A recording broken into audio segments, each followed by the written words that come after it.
प्रिय विद्यार्थियों, MD education group के अंदर आपकी ऑनलाइन क्लासेस के अंदर आपका स्वागत है। तो पीछे हमने एक दो एपिसोड निकाले हैं, रिप्रोडक्शन इन एंजियोस्पर्मेटिक प्लांट्स। तो पीछे वाले जो एपिसोड थे उसके अंदर हमने खास तौर से मेल गैमेटोफाइट तक अध्ययन कर लिया था। एक जनरल पुस्तक के बारे में पढ़ के मेल गैमेटोफाइट की स्ट्रक्चर पढ़ रहे थे और उसके अंदर खास तौर से हमने पढ़ा था टीएस ऑफ एंथ्र, या यूं कह सकते हैं एक मैच्योर माइक्रोस्पोरेंजियम की स्ट्रक्चर का अध्ययन किया था क्रमबद्ध रूप से बाहर से लेके अंदर तक। जैसे बाहरी परत को एपिडर्मिस है, एंडोथीशियम है, मिडिल लेयर है, टेपिटम है, टेपिटम्स के टाइप पढ़ लिए और उसके अंदर पाए जाने वाला डिप्लॉइड टिश्यू था माइक्रोस्पोरोजेनियस टिश्यू, उसके द्वारा माइक्रोस्पोरिया पोलन ग्रैंड बनने की प्रक्रिया। आज जो हमारा ये एपिसोड है इसके अंदर सबसे हम पहले पढ़ेंगे माइक्रोस्पोरोजेनेसिस। माइक्रोस्पोरोजेनेसिस लघु बीजाणु जनन। माइक्रोस्पोरोजेनेसिस या लघु बीजाणु जनन।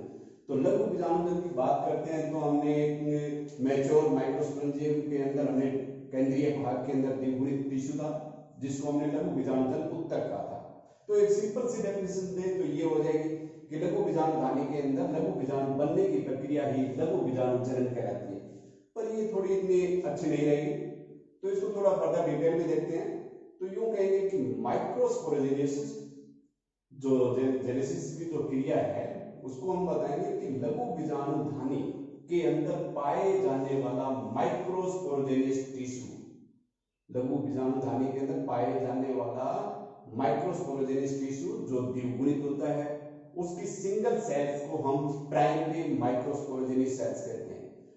प्राइमरी माइक्रोस्पोरोजेनियस सेल्स या प्राथमिक लघु बीजाणु जन कोशिका आगे चलकर माइक्रोस्पोर मदर सेल्स या पोलन मदर सेल्स के रूप में व्यवहार करती है और उस सेल्स के अंदर अर्धसूत्री विभाजन होने के उपरांत 4 अगुणित कोशिकाओं का निर्माण होता है। वही 4 अगुणित कोशिकाएं माइक्रोस्पोर्स या पोलन ग्रेन्स कहलाते हैं। तो द्विगुणित उत्तक के अंदर अर्धसूत्री विभाजन होने के उपरांत निर्मित 4 अगुणित कोशिकाओं के बनने की प्रक्रिया ही क्या कहलाती है? माइक्रोस्पोरोजेनेसिस। जो माइक्रोस्पोरोजेनेसिस क्रिया के द्वारा जैसे ये सिंगल 2n हमारी सेल्स हो गई, इसको बोल दिया है प्राइमरी माइक्रोस्पोरोजेनियस सेल। ये आगे चल के किसके रूप में व्यवहार करेगी? माइक्रोस्पोर मदर सेल या पोलन मदर सेल। इसके अंदर मियोसिस, अर्धसूत्री विभाजन और 4 अगुणित कोशिकाएं बनती है, वो टेट्राड के रूप में बनती है। तो एक जनरल जो टेट्राड की स्ट्रक्चर होगी चतुष्क की, वो यूं बना देते हैं। ये टेट्राड हो गया अपना। इस टेट्राड के अंदर 4 माइक्रोस्पोर्स या पोलन ग्रेन है, जो हमें फ्रंट से 3 तो दिखाई देते हैं, एक इनकी क्या हो गया? पीछे हो गया। तो 4 कोशिकाएं एक ग्रुप के रूप में बनती है जिसको हम टेट्राड या चतुष्टक कह देते हैं। अब बात आती है कि एंजियोस्पर्म या आवृतबीजी पादपों के अंदर कई प्रकार के टेट्राड्स पाए जाते हैं। चतुष्क होंगे वो कई प्रकार के, जैसे एक तो स्पेशली यही हो गया जिसको टेट्राहेड्रल कहते हैं या चतुष्फलकीय हो गया। उसके बाद में आइसोबाइलेटरल हो जाएगा, समद्विपार्श्विक हो जाएगा, लीनियर टाइप का रेखीय क्रम का हो सकता है, टी सेट हो जाएगा या क्रोसित या डेक्यूशेट कहलाता है। तो हम इन चारों को, जो ये टेट्राड होता है, तो इसमें एक छोटा सा क्वेश्चन बन जाता है कि एंजियोस्पर्म प्लांट के अंदर जो चतुष्क के रूप में या टेट्राड के रूप में जो पोलन ग्रेन विद्यमान होते हैं वो कितने प्रकार से विन्यासित हो सकते हैं। तो इन चारों के हम डायग्राम बना लेते हैं, यहाँ पे देखते हैं एक एक करके। तो पहला जो हमारा होगा टेट्राहाइड्रल बोल देते हैं, चतुष्फलकीय हो गया ये, इसको बोल दिया टेट्राहेड्रल चतुष्फलकीय। इसके बाद में आ जाएगा, जैसे लीनियर की बात करें, रेखीय क्रम की, तो चार जो पोलन ग्रेन है या माइक्रोस्पोर है एक सीधी रेखा में आ जाएंगे, इनको लीनियर बोल देते हैं, रेखीय क्रम हो गया। इसके बाद में टी सेट आ जाएंगे,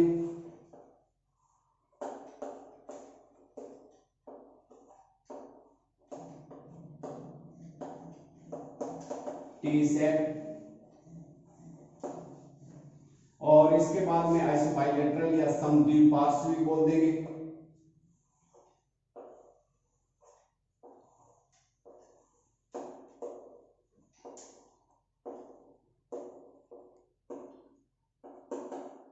आइसो बाइलेटरल समद्विपार्श्वी हो गया। और इसके बाद में एक क्रोसिव टाइप का डिस्प्यूट टाइप का होगा, उसके अंदर यूं बना लेंगे,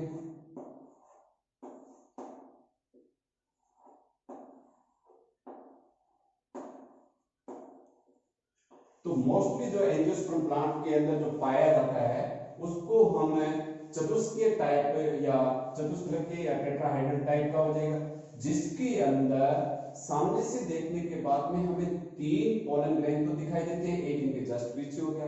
लीनियर की बात करते हैं जो आमतौर पे आवर्त बातों के अंदर पाया जाता है। इसके बाद में जो दूसरा जैसे लीनियर रेखीय क्रम में, इसमें चारों पोलन ग्रेन एक सीधी रेखा के रूप में क्या रहते हैं, विन्यासित रहते हैं। इसके बाद में टी सेट आ जाएगा। टी सेट के अंदर दो जो होंगे वो ऊपर की तरफ होंगे और दो जो पोलन ग्रेन होंगे इसके नीचे की तरफ होंगे, इनके लंबवत पाए जाते हैं, 90 डिग्री के कोण पे पाए जाते हैं। और आइसोबाइलेटरल जैसे आमतौर पे मोनोकोट प्लांट्स के अंदर या एक बीजपत्री पादपों के अंदर पाया जाता है, इसमें चार जो माइक्रोस्पोर्स हैं उनको हम सामने की तरह से देखते हैं तो चारों एक दूसरे के सामने हमें दिखाई देते हैं। इसके बाद में जो क्रोसित होता है, क्रोसित के अंदर हम देखते हैं तो दो ऊपर की तरफ हो जाएंगे और एक इसके नीचे की तरफ, ये दोनों आपस में एक दूसरे के कैसे रहते हैं, 90 डिग्री के कोण पे विन्यासित रहेंगे। तो ऊपरी स्टैक की तरफ से देखने पे हमें दो ही पोलन ग्रेन दिखाई देते हैं और आधार या नीचे की तरफ देखते हैं तो उसमें हमें एक पोलन ग्रेन दिखाई देगा, जो एक दूसरा जो पोलन ग्रेन होगा परागकण होगा वो इसके पीछे होगा। तो ये हमारे 5 प्रकार हो गए, यानी चतुष्क जो होता है लघु बीजाणु जनन के द्वारा माइक्रोस्पोरोजेनेसिस की क्रिया के द्वारा द्विगुणित उत्तक, जिसके अंदर हम प्राइमरी माइक्रोस्पोरोजेनेसिस सेल बोलते हैं, प्राथमिक लघु बीजाणु कोशिका, उसी वही कोशिका आगे चल के किसके रूप में व्यवहार करेगी, पोलन मदर सेल या माइक्रोस्पोर मदर सेल के रूप में व्यवहार। उसमें अर्धसूत्रीय विभाजन हुआ, अर्धसूत्रीय विभाजन होने के उपरांत 4 अगुणित कोशिकाएं बने जो एक चतुष्टक के रूप में रहती है, और वो चतुष्टक के रूप में रहने के आधार पे ही आवर्त बीजी पादपों के अंदर पोलन ग्रेन का विन्यास हो गया कि पोलन ग्रेन परागकण चतुष्टक के अंदर या चाचा के समूह में किस प्रकार से विन्यासित रहते हैं। तो टेट्राहाइड्रल, लीनियर, टी सेट, आइसोबाइलेटरल और ये क्रोसिव या डिस्ट्रीब्यूट हो गया। इसके बाद में बात आती है कि जो टेट्राहाइड्रल चतुष्टकीय जो है इसके अंदर चारों माइक्रोस्पोर एक साथ कैसे विन्यासित रहते हैं। तो इन चारों माइक्रोस्पोरेंजियम एक ग्रुप के रूप में रहे और इनके मध्य एक वाल या भीति बन जाती है, इनके बीच में मध्य वाल या क्या बन जाती है, भीति बन जाती है। उस भीति को हम क्या बोल देंगे, कैलोस बोल देंगे। क्या बोलेंगे, कैलोस। कैलोस एक पॉलीसेकेराइड है। क्या है ये, एक पॉलीसेकेराइड है। इसी पॉलीसेकेराइड के द्वारा एक वाल या भित्ति बन जाती है, जिससे अर्धसूत्रीय विभाजन से 4 जो पोलन ग्रेन बनते हैं वो चारों एक ग्रुप में आ गए और आपस में क्या रहते हैं, चिपके रहते हैं। ये कैलोस एक पॉलीसेकेराइड हो गया, कार्बोहाइड्रेट का अपर रूप हो गया, और ये खास तौर से हाइड्रोलाइटिक एंजाइम, जल अपघटनीय एंजाइम जिसको बोलते हैं कैलेज। कैलेज के द्वारा ये सरल अणुओं में टूट जाता है, जैसे पॉलीसेकेराइड है वो बाद में ओलिगोसेकेराइड है, डाइसेकेराइड है, मोनोसेकेराइड है, इस तरह से धीरे धीरे अपघटित होकर और चारों पोलन ग्रेन क्या हो जाएंगे, एक दूसरे से पृथक हो जाएंगे और पृथक होने के उपरांत ये चारों पोलन ग्रेन गोलाकार आकृति में आकृति धारण कर लेंगे और इनके चारों तरफ वाल भी बन जाएगी, भित्ति बन जाएगी, जैसे एक्टाइन है, इंटाइन है, चारों भी बन जाएंगे। तो टेट्राड आपस में चतुष्टक किसके रूप में चिपका रहता है, कैलोस। और कैलोस क्या हो गया, पॉलीसेकेराइड जो हाइड्रोलाइटिक या जल अपघटनीय एंजाइम जिसको कैलेस कैलेज बोल दिया, उसी कैलेज के द्वारा ये क्या हो जाएगा, अपघटित हो जाएगा।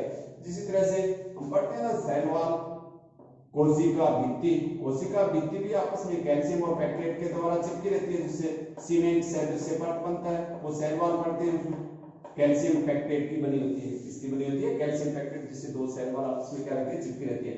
यहाँ कैल्शियम पैक्टेट की बात नहीं करते, यहाँ किसकी बात करेंगे, कैलोस की। तो इस तरह से हमारे ये चार जो माइक्रोस्पोर्स थे, लघु बीजाणु थे, वो आपस में बने रहते हैं और इन कंडीशन में लीनियर, टी सेट, आइसोबाइलेटरल हो गया, क्रोसिट हो गया, कैलस हो गया। इसके बाद में जो हमारा टॉपिक आएगा वो आएगा स्ट्रक्चर ऑफ पोलन ग्रेन, कि जैसे टेट्राड में से ये जो पोलन ग्रेन आपस में पृथक हुए, पृथक होते ही गोलाकार आकृति बना ली, जिसको हम बोल देंगे पोलन ग्रेन। अब एक जनरल पोलन ग्रेन की क्या बनाएंगे, स्ट्रक्चर बनाएंगे। हाँ, तो अपने ये चतुष्क जो 5 प्रकार के थे, उसके बाद में कुछ पादपों के अंदर विशिष्ट प्रकार की संरचनाएं भी बन जाती है। जैसे बात करते हैं कैलोट्रोपस प्रोसेरा, आर्क और आर्किड्स जो प्लांट होते हैं, जो सुगंधित पादपों का ग्रुप हो गया। अब उसमें क्या होगा कि बहुत सारे पोलन ग्रेन एक साथ इकट्ठे होकर ग्रुप बना लेते हैं, और ग्रुप बनाने के बाद में ऐसे स्ट्रक्चर को हम पोलिनियम बोल देते हैं। क्या बोल देंगे, पोलिनियम। तो पोलिनियम किसके अंदर बन जाती है कि बहुत सारे पोलन ग्रेन जैसे चतुष्टक के अंदर से वो पोलन ग्रेन पृथक होकर और एक ग्रुप बना लिया और एक विशिष्ट प्रकार की संरचना बना लेते हैं, जैसे आर्क के अंदर, उसको हम क्या बोल देंगे, पोलिनियम बोल देंगे। इसके अलावा कई बार खास तौर से जैसे ड्रोसेरा है, टाइफा है, उन प्लांट्स के अंदर भी जो ये टेट्राड जो है, चतुष्क जो है, जो 4-4 माइक्रोस्पोर, ये एक साथ ग्रुप में इकट्ठे हो जाएंगे। कई टेट्राड आपस में क्या बना लेंगे, ग्रुप बना लेंगे और एक साथ इकट्ठे हो जाएंगे, और एक विशिष्ट संरचना, उसको हम बोल देंगे कंपाउंड पोलन ग्रेन बोल देंगे, संयुक्त परागकण। क्या बोल देंगे, संयुक्त परागकण। कई बार इसमें खास तौर से जो चतुष्क जो है हमारा टेट्राड है, उसमें 4 ही पोलन ग्रेन होते हैं, और कई बार अगर 4 से अधिक पोलन ग्रेन आ जाए, जैसे 4 से अधिक 6 हो जाए, 8 हो जाए, 10 हो जाए, ऐसी स्ट्रक्चर जो आ जाए उसको हम पॉलीस्पोरी बोल देंगे। क्या बोल देंगे, पॉलीस्पोरी। अब जैसे ही कैलोस का अपघटन हुआ और पोलन ग्रेन बन गया गोलाकार, अब एक जनरल पोलन ग्रेन की स्ट्रक्चर का हम अध्ययन करते हैं। जैसे यहां हम पोलन ग्रेन की स्ट्रक्चर बनाते हैं।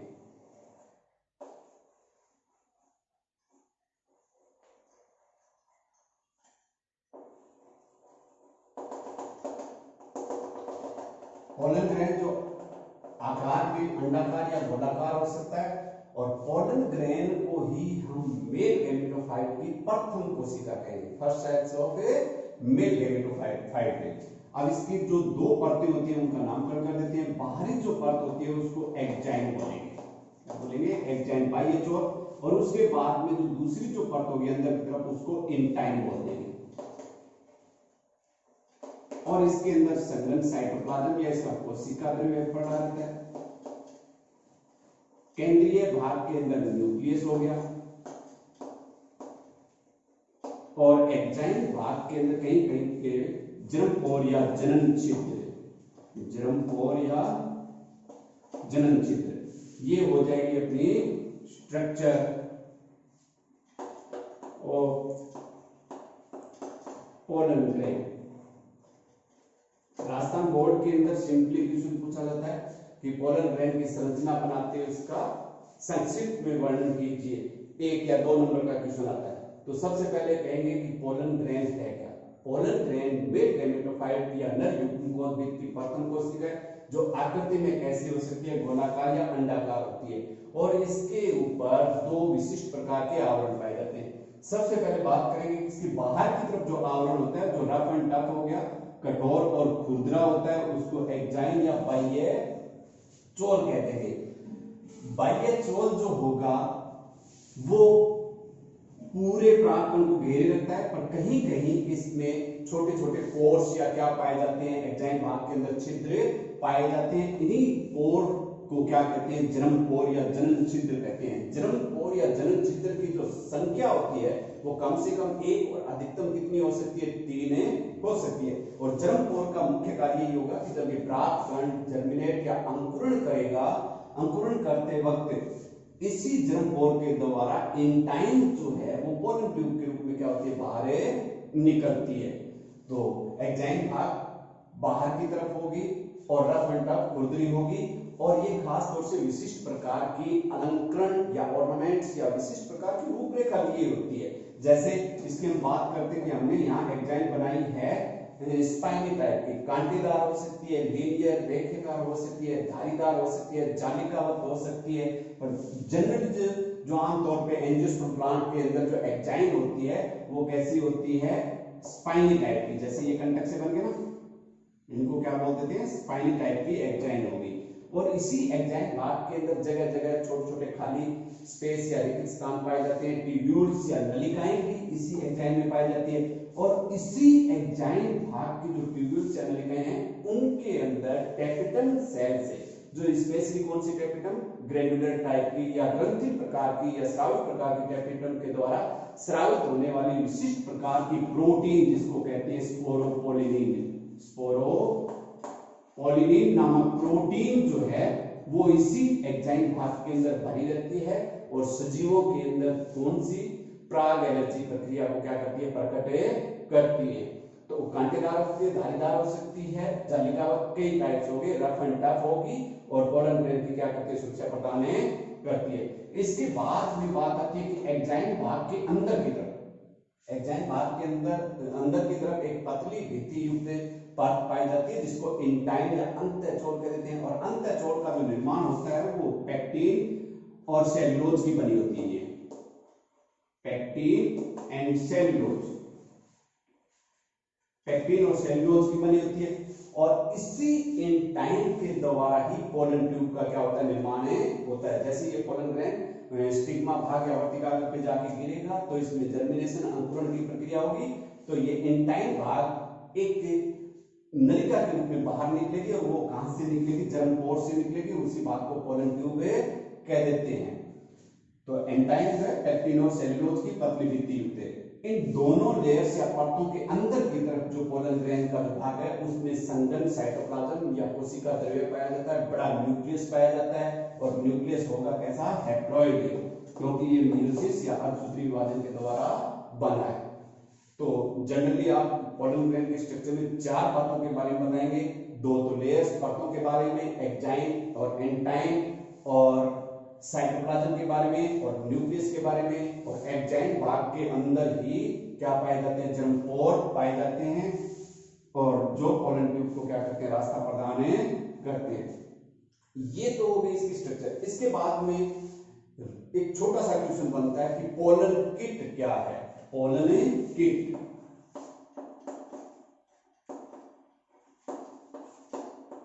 पोलन किट, प्राग किट किसे कहते हैं? तो प्राग किट की बात करेंगे तो खास तौर से टेपिटम जो है हमारी ग्लैंडुलर टाइप की स्रावित प्रकार के टेपिटम के द्वारा कुछ विशिष्ट प्रकार के रासायनिक पदार्थ का स्रावन होता है जो एग्जाइन भाग के ऊपर आके चिपक जाता है, एग्जाइन भाग के ऊपर आके चिपक जाता है, पोलन ग्रैंड को विशिष्ट रंग और गंध प्रदान करता है। वो कार्बनिक पदार्थ होंगे, तेलीय पदार्थ होंगे जो इसको क्या करते हैं, विशिष्ट रंग और गंध प्रदान करते हैं। और वो तेलीय पदार्थ कैसा होता है, चिपचिपा होता है। चिपचिपा होने के कारण जैसे ये पोलन ग्रैंड स्टिग्मा पे जाएगा तो वर्ती कागज पे जाके इसी पोलन किट के द्वारा क्या हो जाता है, चिपक जाता है। तो डेफिनेशन क्या होगा इसकी कि पोलन ग्रैंड के एग्जाइन भाग पे एक विशिष्ट प्रकार की सरफेस या सतह बन जाती है। वो सतह बनती है तेलीय पदार्थों के द्वारा जो पोलन ग्रैंड को विशिष्ट रंग और गंध प्रदान करती है, जो पोलिनेशन या परागण की क्रिया में सहायक होती है। ऐसी सरफेस या सतह को ही हम क्या कहते हैं, पोलन किट कह देंगे। तो ये प्राग किट होगी। इसके बाद में जैसे मैच्योर जो माइक्रोस्पोरेंजिया है, लघु बीजाणुधानी है, उसके अंदर ये जो चतुष्क के रूप में हमने पोलन ग्रैंड देखे और उसको सिंगल स्ट्रक्चर का अध्ययन किया। अब यही पोलन ग्रैंड आगे चल के नर युग्मकोद्भिद के रूप में क्या होगा, परिवर्तित होगा। तो इसके बाद में जो नेक्स्ट क्वेश्चन जो आएगा अपना वो आएगा डेवलपमेंट ऑफ मेल गैमेटोफाइट, नर युग्मकोद्भिद का परिवर्तन। नरयुग्मोद्भिद का परिवर्तन यहां से स्टार्ट करेंगे, कहां से, पोलन ग्रेन से। ये पोलन ग्रेन आगे नरयुग्मोद्भिद में क्या हो जाएगा, परिवर्तित है जो होगा जो अपने इसके बाद में जो नेक्स्ट एपिसोड आएगा उसके अंदर डेवलपमेंट ऑफ मेल गैमेटोफाइट पढ़ेंगे। Thank you.